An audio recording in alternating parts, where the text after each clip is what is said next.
foremost, you know, I'm speaking to you guys collectively, both for you as business owners, which is what I was asked to do, and then also speaking to you so that maybe you can take whatever we talk about today and use it with your client base. And again, I focus mostly on general counsel and transactional work here at MPL.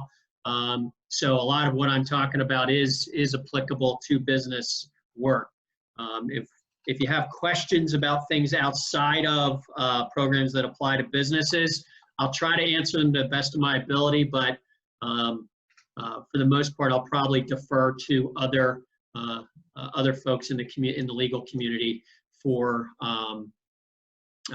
guidance on that. So let me get this going here from the beginning. Okay, does everybody see the first screen there? Yes, sir. Okay, great. All right, so topic of the conversation today is coronavirus relief programs, acronyms, options, and hopefully we get to some answers for everyone.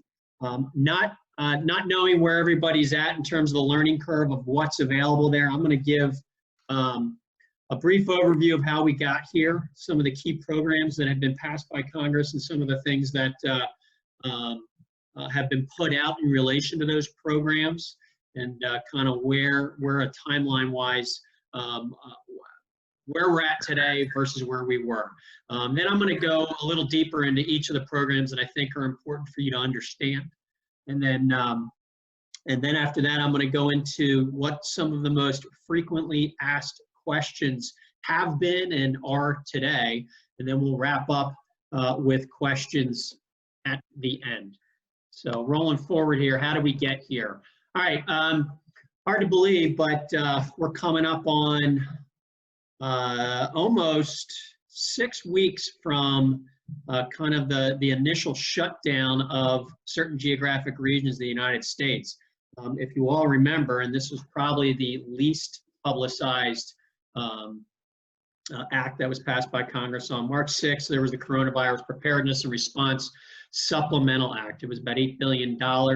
And most of that was put forth to support the EIDL program, which is what you see on the SBA.gov site. So that was kind of the launch for the economic injury disaster loans that are available out there. The rest of the funding was to put research in for a vaccine and try to put programs in place to limit the spread of COVID-19.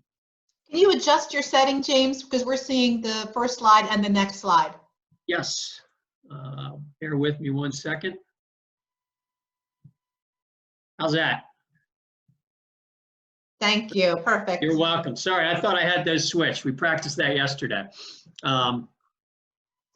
So phase 2 came out about 2 weeks later on March 18th. This is the Families First Coronavirus Response Act. This is about $100 billion in worker assistance. The 3 key programs that you may or may not be aware of or understand, it's the emergency paid sick leave, it's the expanded FMLA, and then third, it was funding to the states for, at that point in time, the expected spike in unemployment claims that was going to happen. So it was a backstop for the state funds to help facilitate which is what ultimately happened, the spike in unemployment claims that went through. Phase 3, and this is the one that was probably most publicized and what most people are talking about today, is the Coronavirus Aid, Relief, and Economic Security, or the CARES Act. It became law on March 27th, $2 trillion stimulus package.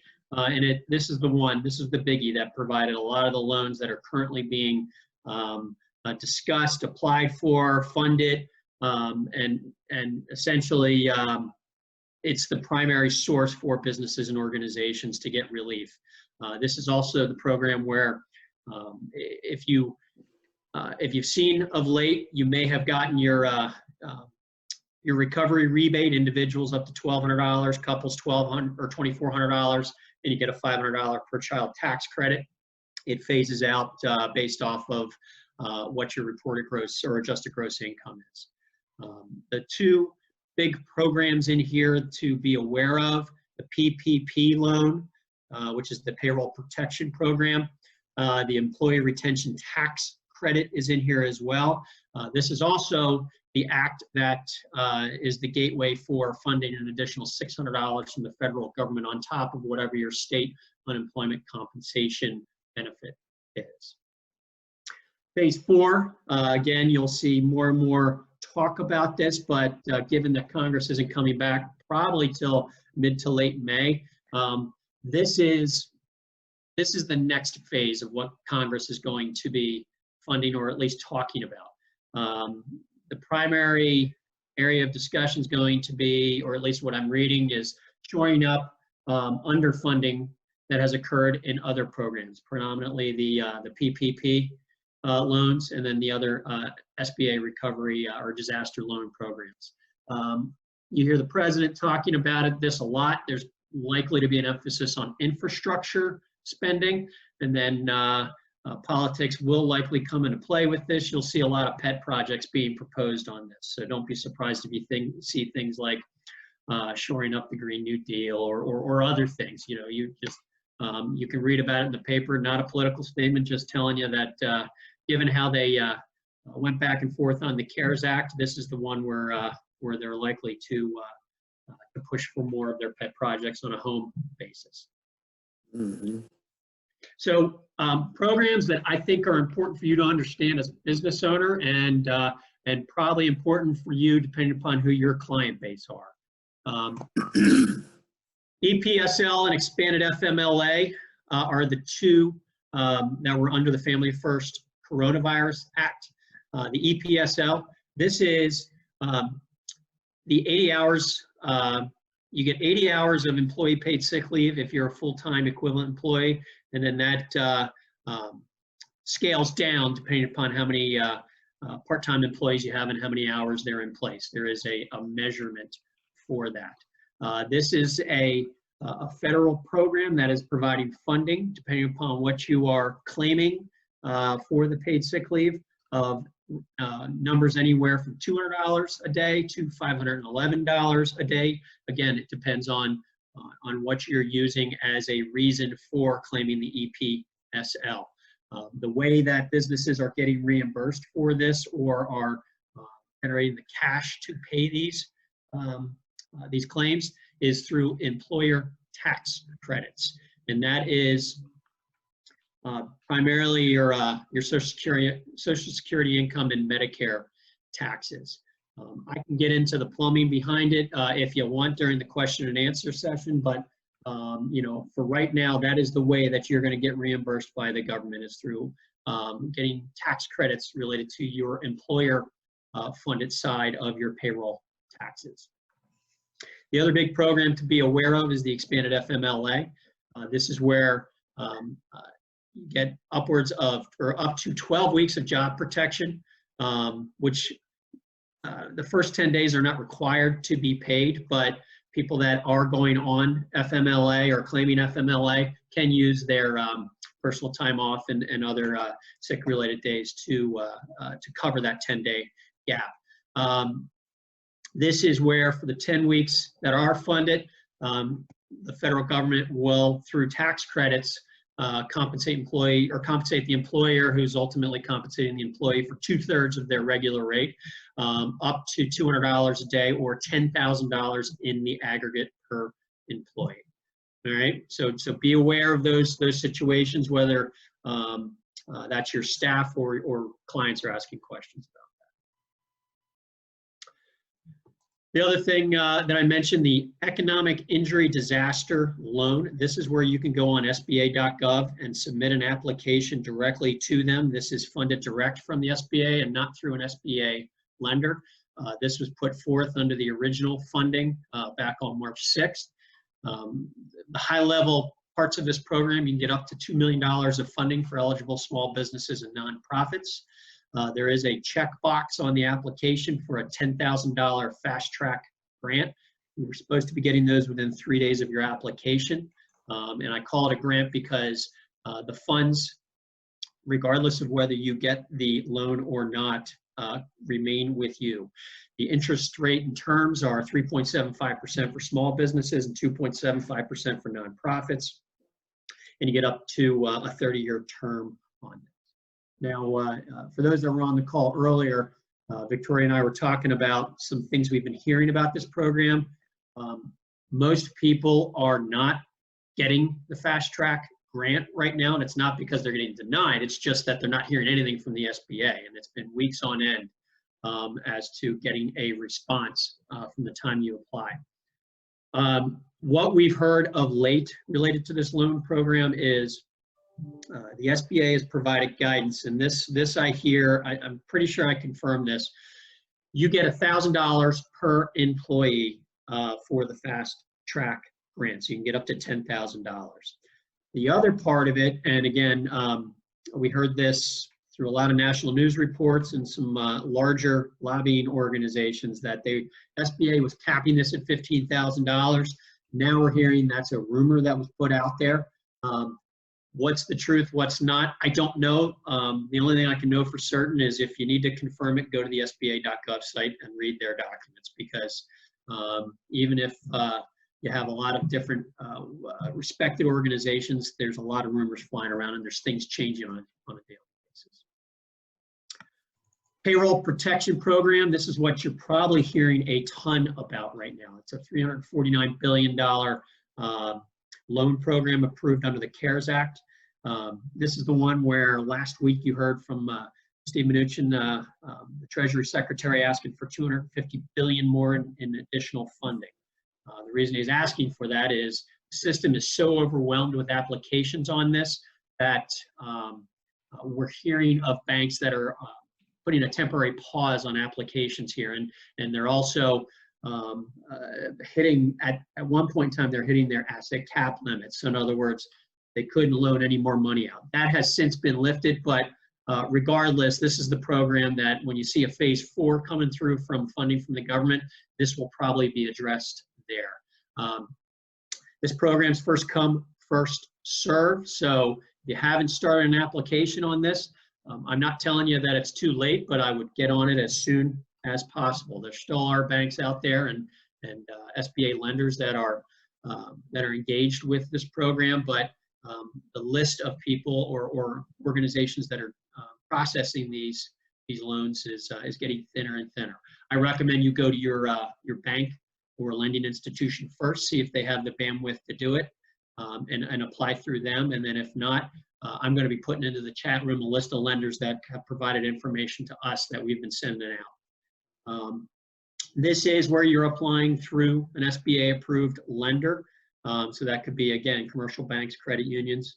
You know, from what we've been hearing, a lot of them were servicing their individual clients first, getting them in the system, and then opening it up to other people that were outside of their base of business.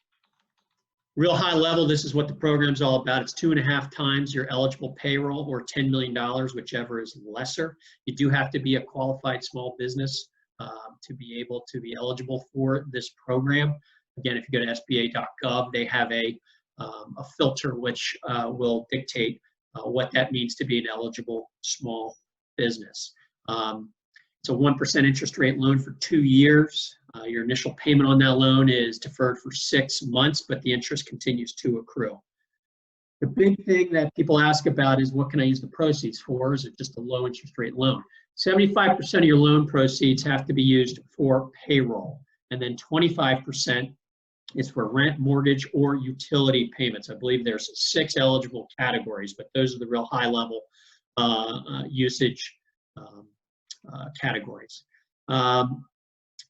The other thing that people talk about with this program is the forgiveness option. So the day you get funded on this loan, you have 8 weeks to get your employment levels and your payroll levels back up to what you reported during the application. So whatever your average full-time equivalent employee level was, and whatever your average salary or payroll level was, within those 8 weeks, if you get in there and bring your levels back up and you exhaust the funds, the government will forgive that portion of your loan, again with the 75-25 split. You have until June 30th of 2020 to get back to those pre-crisis employment levels. And they define the pre-crisis date as February 15th, 2020 or before that. Your measurement period for determining average payroll and average salary could be from February 15th and 12 months backwards, or they're saying you can look at your 2019 levels on average and determine what that is. Seasonal businesses also have a different filter for them. You must apply through an SBA approved lender on the approved application. There were a couple that were put out prior to the initial processing date, which was April 3rd. Make sure that whatever application you're looking at, it's the most recent version so that your loan does not get put to the side by the lender because it's not the right application. If you received an EIDL prior to applying for this loan, then you have to report that EIDL on your loan application. And you also, and that's the amount that you've applied for. Also, if you've used any of the proceeds from the EIDL for payroll, that does not count for your PPP. So you have to reduce your PPP amount that you're requesting. Your eligibilities for less than 500 employees per business include sole proprietors, independent contractors, and self-employed individuals that were working as of February 15th, 2020. There are some other specifics that go into affiliates and also go into some of your hospitality related businesses where they may have multiple locations and entities underneath, where each location may have less than 500 employees who are eligible then in turn to apply each individually. Other programs that I think you should know about, if you had existing SBA loans prior to the CARES Act coming out or any of the relief programs, they're giving you a 6-month deferment on paying that loan. The other program that you should look at or at least understand is the Employee Retention Tax Credit. So this is a tax credit. You get up to 50% refundable payroll tax credit up to the first $10,000 in wages for businesses with less than 100 employees. Key thing with this is it cannot be used in conjunction with a PPP loan. If you get the PPP, you're not eligible for the retention tax credit and vice versa. The $600, next program is the unemployment compensation. Many of you are asking, what's the incentive for my employees to come back if they get $600 on top of their state funds? I believe in Pennsylvania, it's $523 is the maximum benefit available. Don't quote me on that, but go to their site. But basically, if you look at it in the state of PA and you add in this federal amount, over 4 months, if you annualize that number, it works out to be about a $70,000 per year annual salary. So not a lot of incentive for people going on unemployment compensation to come back to work. The thing is, it's temporary in nature. And the other thing is, I venture to guess that you were coming into this environment under full employment. I can't imagine that we're going to be at full employment on the way out. So it's an assessment situation where an employee really needs to understand whether they want to stay out there for 4 months and risk what the economy will look back when they come back to work. As of yesterday, I had not seen any updates from the state as to how their system is going to plug in with the federal system, but stay tuned, that'll come out. A couple other things that are maybe sources of capital for you or for your clients. The 5-year or the net operating loss carryback provisions have been modified from the 2017 Tax Cut and Jobs Act. You now have a 5-year look back, whereas before you had a 2-year on net operating losses. And then the other thing too is in the prior program, it only applied to 80% of the net income. Here now it's applying to 100% of the net income. I would refer to your accountant or financial advisor, whomever you look to do your taxes, to really get a good sense on what kind of benefit you can get out of this provision. Another source of capital, and again, I don't recommend this, but any employer-sponsored or tax-deferred retirement plans, you can do a up to $100,000 penalty-free withdrawal, and you have 3 years to put that money back in. Again, I'm just highlighting it as a source of capital. I don't recommend that you look at that as a first and foremost source of capital. Lastly, and this is really this came out of the Treasury last week, was the municipal liquidity facility that was put out there. It was a tax revenue backstop for state governments and cities with greater than 1 million people and counties with more than 2 million people. So obviously, with people out of work and not being able to pay their property taxes, or you saw with the sales tax deferral, which was announced by Governor Wolf yesterday, you're going to be impacting state and local government revenue coming in, and might not be today, but that bubble's pushing through the hose as we move forward. Well, this was done to shore up the larger governmental entities. I have to imagine that the next phase of stimulus or help from the federal government will include something for more of your local municipalities and authorities.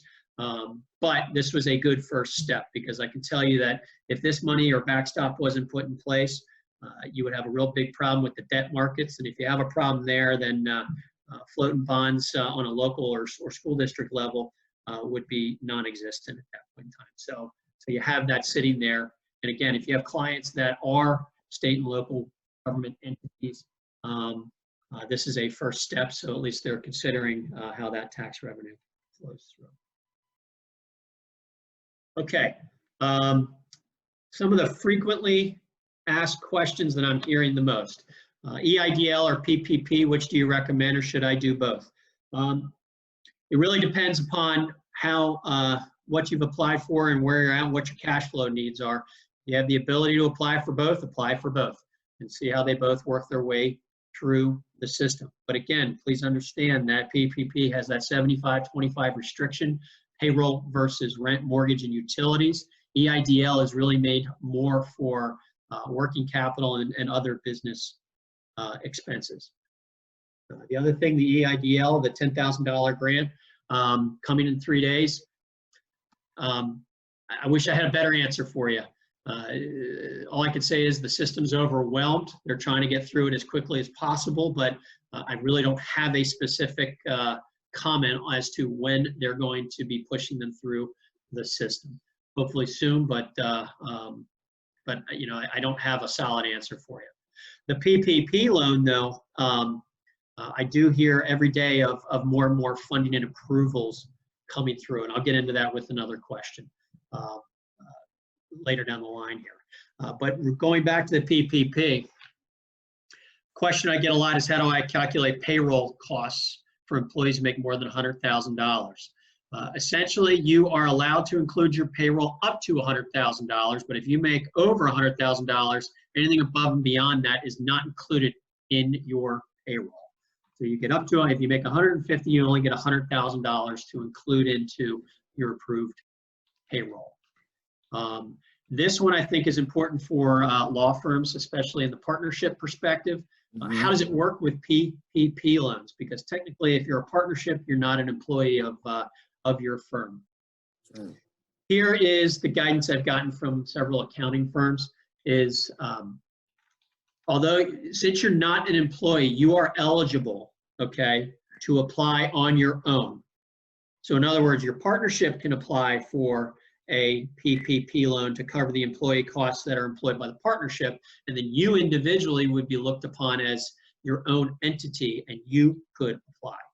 That's what I'm hearing from accounting firms. I haven't seen any specific guidance in the questions that get released to the SBA by the Department of Treasury.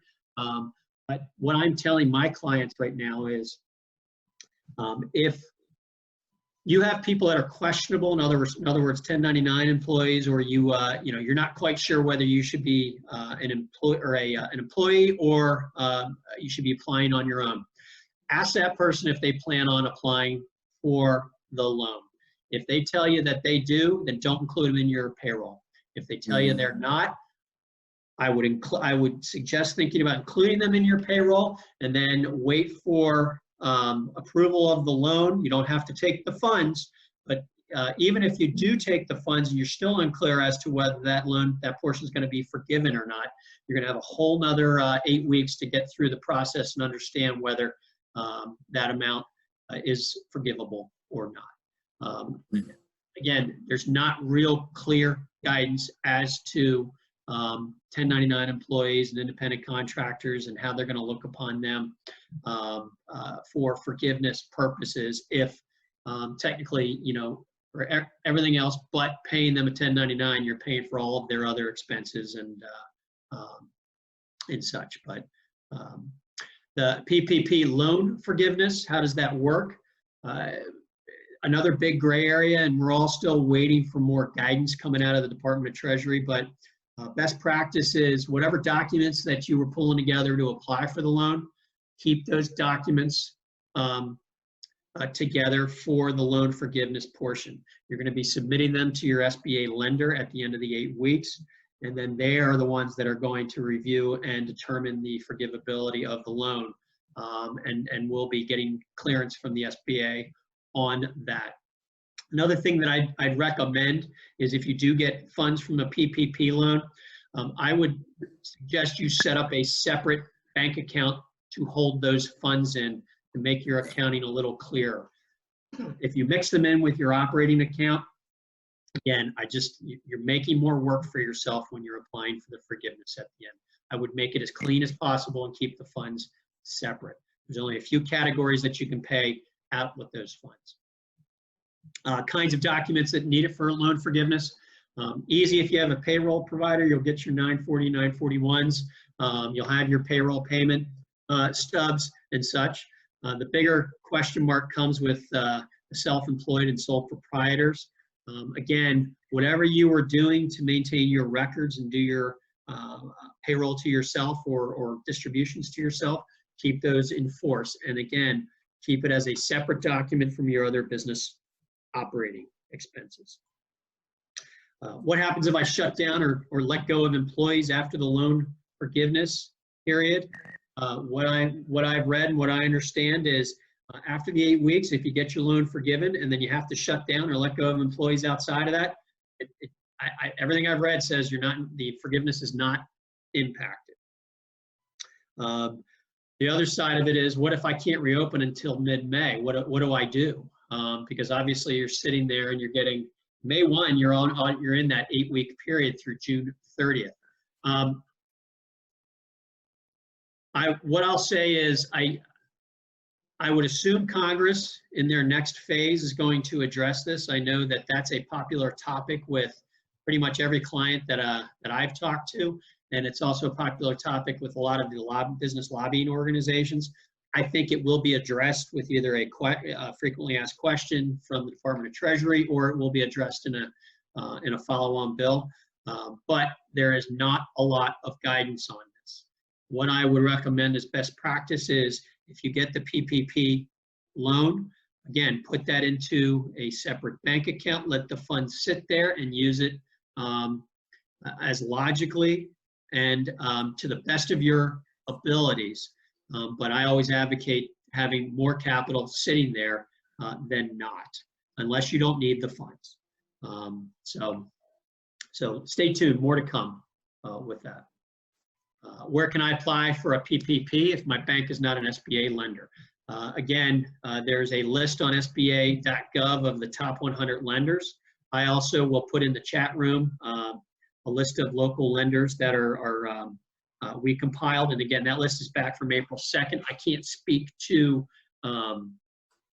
whether the banks or institutions on there are still accepting applications. I have heard of a couple that are putting a pause out there. But, again, you're just going to have to start kind of working down the list and making calls. When will the funds start flowing? PPP, I'm hearing that the funds are flowing and loan documents are being put out there and being reviewed, and funds are starting to come into the accounts of people that apply. Can I bring back employees that were laid off for PPP forgiveness purposes? You can absolutely do that. The other side of that is what happens if that employee wants to stay out and has applied for unemployment compensation. The answer is you do not need to bring back the exact same employee that went out for unemployment purposes. You just need to bring your FTE, full-time equivalent levels, back up to what you applied under. So if you bring somebody else back, that's perfectly fine.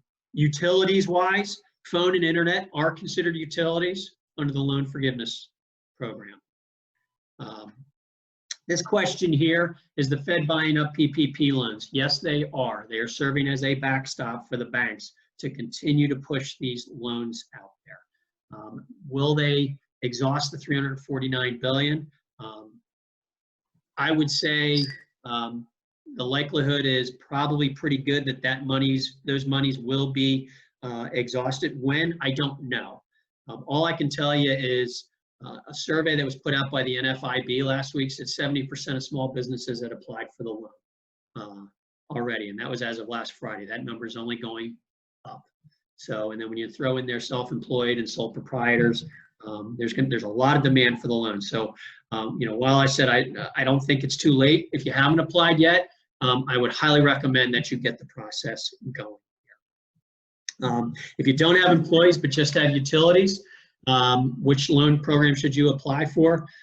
Again, given the 75-25 split between PPP and EIDL, or PPP for the PPP loan, I would not recommend going down that path. The penalties for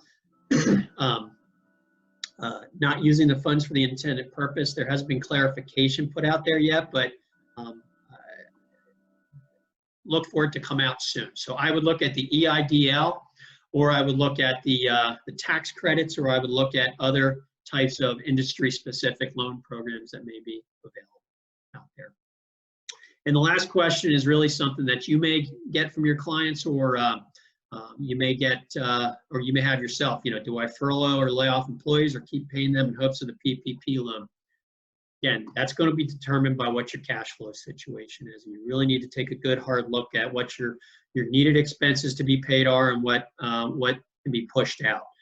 Now's the time to follow that proverbial dollar from the entry into your firm all the way to the exit from your firm, and see who is willing to forgo or forbear certain payments and who is not, and really do a good assessment of what your cash flow needs are. Excuse me. That being said, those are the main points that I wanted to bring up in the presentation. I know I covered a lot there.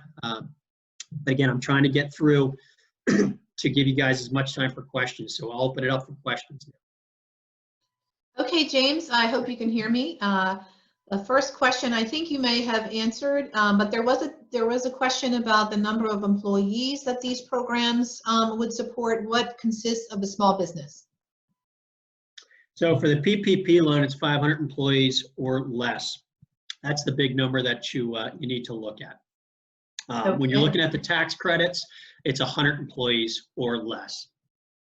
The thing with employees and size of small business, again, there is a link on the SBA.gov site which determines what applies for a small business. Some of them are industry specific, so I would recommend going to that site to determine that for loan eligibility. And I think you covered the forgiveness aspect of the PPP. Do you just want to highlight the key points there again? Again, forgiveness, the forgivability of the loan. You apply for 2.5 times your average salary from pre-crisis levels. The first 8 weeks of your loan, as long as 75% is used for payroll and 25% for the approved utilities.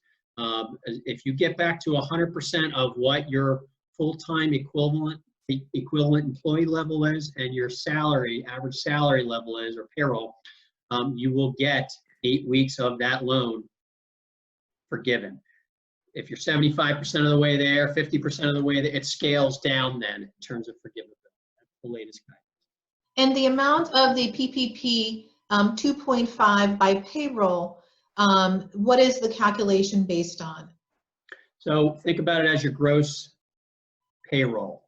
That is, there's other little puts and takes that come into play, but gross payroll is a good baseline for you to use. And just a footnote on that, the calculation will be based on a year's worth of time. The financial institution will give you a calculation spreadsheet to complete so you know what information you need to put into in order to figure out what that average is. Correct. Yes, and another one, my understanding, or not, I'm repeating the question. The question is, can you receive both the PPP and the EIDL? You can. Again, it's just a timing aspect. If you already received EIDL funds and they weren't used for payroll, you roll that loan into the PPP application. If you're applying for an EIDL after your PPP application, again, I don't see anything that prohibits you from that. I haven't seen any documentation that says you cannot apply for both programs. But again, with the understanding that if you use any of the funds of the EIDL for payroll, that counts against you for your PPP available funds. A question regarding independent contractors. They were not able to apply until last week. Yeah. Are they competing for the same funds as other business entities? Will funds be less likely to be available for independent contractors? Haven't gotten any guidance from the Department of Treasury or the SBA. Yes, they are competing for the exact same funds. I would say, you know, if you haven't applied, put in your application now or sooner rather than later. When you see the Treasury Secretary asking for another $250 billion on top of the $349 billion to keep this program going, and that was last week, that tells you what kind of surge that they've had. This is an interesting one about filling the positions when you go back to scale.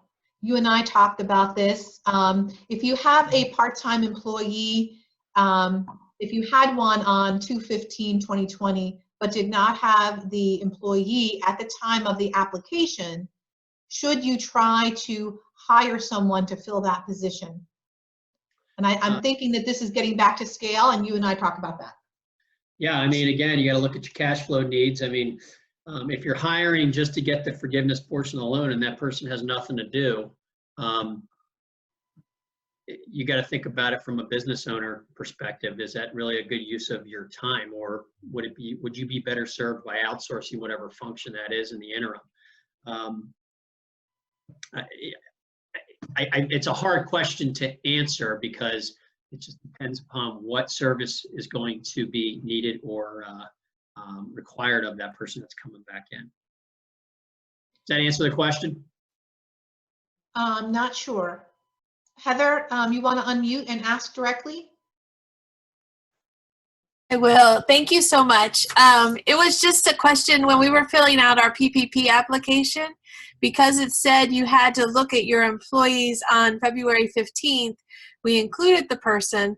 At this point, I can tell you with having our staff at home, we could probably fill that position just to do filing. But I just wasn't sure of the appropriateness of what we were supposed to be doing and the ethics of that. We just weren't sure. It said to include that employee because we had him on February 15th. So we did, but I wasn't sure what to do thereafter. Yeah, so this goes back to the whole, I mean, the intent of the program is to bring your employment levels back up to as close as pre-crisis levels as you can. So, you know, there's nothing wrong with putting those numbers in. And, you know, if magically everything gets turned back on in another 2 weeks and business starts humming along, they're trying to give you funds to be able to pay that particular person to do that role. So there was nothing wrong with putting that number into your application. And if you, yep. Another one for you, James. Shareholder distributions do not count as payroll for the purposes of PPP, correct? That's my understanding. So essentially, if you got to look at the plumbing of how the funds flow through. Shareholder distributions, for all intents and purposes, don't come through under self-employment taxes. It's typically under corporate, well, if your corporation comes under corporate tax. if you're not paying self-employment taxes or full employment taxes on the monies that are coming in, then no, that would not technically be included as payroll. The other question, and I'm not sure, James, if this one is for you or if it might be better for Anne Zerbe, but we had a conversation about when employees are furloughed and you're trying to bring them back. There was some conversation about it doesn't necessarily have to be the same individual that you bring back to fulfill a position. Do you want to elaborate on that, or maybe Anne, under the HR employment law, you could unmute and comment? And I don't want to get into your bubble too much because you're much well versed at it. But you know, other than saying, you know, the guidance says you do not have to bring back the exact same person under the PPP program. Now, furlough layoff, that I'll defer to you as to guidance on that. Sure. So I think what you want to do is look at the individual and identify those who are eligible for recall. You're going to need to base it on job-related reasons, such as, you know, who is cross-trained to do filing, but also handle maybe dictation and preparation of pleadings. So you want to bring back the right person for your law office at that time, keeping in mind that those you don't choose to bring back, if you bring back, you know, someone who's 30 and everyone else is over 50, are you going to be hit with an age discrimination employment claim? Maybe. Keep that in mind. Who are you bringing back? Why are you bringing them back? Do you have job-related reasons that are documented? Can you support that decision? And is your decision having an adverse impact on others who are in a protected classification? But overall, the courts give employers, you know, pretty significant discretion in choosing when to bring individuals back, as long as it is not, you don't have an adverse impact or disparate effect on those who were not recalled. Eventually, the goal is to get everybody back. Now might be a good time to do some selective recall if you've had individuals that maybe you weren't sure you were going to keep on long term. But again, that job-related reasoning and planned rollout as to how you're going to bring people back and who you're going to bring back will go a long way in helping you prevent any claims down the road. Thank you so much, Anne. Another Hi. question for James. Is it safe to assume that this is permissible to increase employees, oh, maybe this is for you, Anne, I'm not sure, increase employees' hourly wage and pay overtime during the PPP loan period? Are overtime hours included in calculating FTE? And also, to be clear, my FTE requirement is a snapshot as of 6/30/2020 rather than an average over the 8-week loan period. Are age discrimination laws for employers with more than 4 employees? Only through the Pennsylvania Human Relations Act, yes. The PHRA applies to individuals with 4 or more employees. The Age Discrimination and Employment Act, which is the federal counterpart to that, doesn't apply at that level. But nonetheless, Pennsylvania's law mirrors all of the federal anti-discrimination laws. So if you have 4 or more employees, you're going to need to make sure that you protect against any basis for discrimination: age, disability, gender, race, etc. And you know, I'm not sure about the PPP loan requirements. That's obviously for James. But you know, keep in mind the Fair Labor Standards Act applies. So if people are working overtime and they are not exempt, they need to be paid time and a half for all hours of overtime in any work week. And you can't, private law firms, private employers can't say, well, I'm only going to have you work 30 hours this week and we'll just roll your 10 hours over to next week and cancel out your overtime. You can't do that. You've got to pay for all hours of work in the one work week, and anything over 40 under Pennsylvania law is time and a half. So I'll jump in on the safe to assume question, and no, it's not safe to assume that. That's why they have 2 categories. They've got full-time equivalents, and they've got your average payroll. So if you had 5 people you know, and the total payroll was $500, you need to hit both thresholds in order to get 100% loan forgiveness. You can't just bring one person back and pay them $500. In other words, give them a raise. That does not count. What that calculation and throttle back looks like from from the forgiveness standpoint. Again, still a bit of a gray area, but the two categories that have been very clear have to be met in order to get 100% of your forgiveness.